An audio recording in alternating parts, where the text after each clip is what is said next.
All right, taking a live look at Philadelphia this Tuesday morning, a few miles southwest of here in Delaware County, Pennsylvania. Students in the Penn-Delco School District, pointed out on this map, are planning a walkout tomorrow. This is in protest of a rule concerning transgender students and the bathrooms and the locker rooms they are allowed to use. And they have that choice. Now, clearly, students are uncomfortable with this decision. With us now, two concerned mothers of students in the district. Jamie and Kathy join us. They are not alone, though, in this. We've seen a number of parents who are attending school board meetings to change the guidelines. But you ladies say that your concerns are not being heard. Jamie, let me start with you. Why is it so important that you speak out about this? Honestly, first I want to thank you for giving us a place to be heard and let us know that these are the feelings of many parents in our district. We also want to make it known we're not here based on Republican, Democrat, conservative values. We are here as worried parents. And honestly, when your child comes home and they're fearful to use the bathroom at school because of what is being put in place or lack thereof policy being put in place, it's concerning.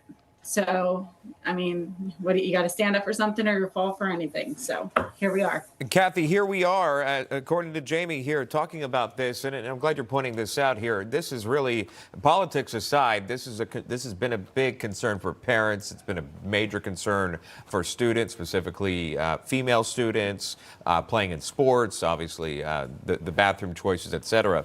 I wanted to point this out to you. A local lawmaker emailed parents after I believe one of you inquired about the transgender bathrooms to address your concerns, but stated the school had tried to address the problem, saying the school added 2 single-use bathrooms at the high school for students who don't want to share facilities.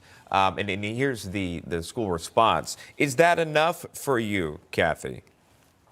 No, because basically what they're asking is that our daughters, who should be going into the girls' bathroom, if they're the uncomfortable ones, that they're to use the single-use bathroom.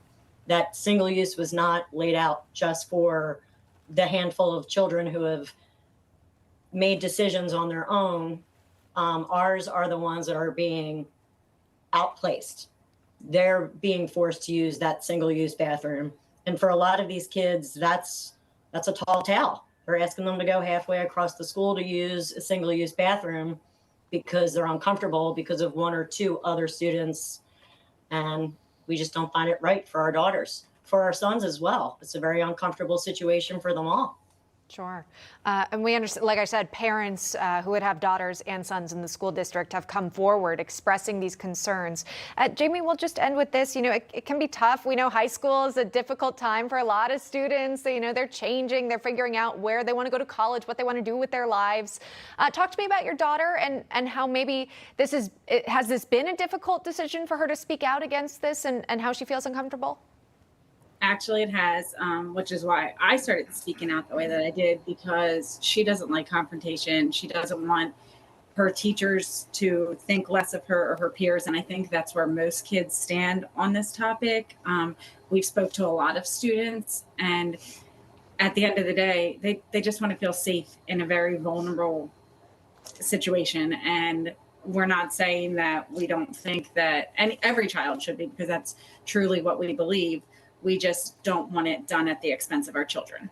Right. Obviously a tough time, especially for those high schoolers, to speak out in this climate that we exist in now. Nevertheless, 2 parents, like parents will do, will step up for their children, and many will step out in this walkout that is happening soon in that area. Jamie, Kathy, thank you so much. Thank you.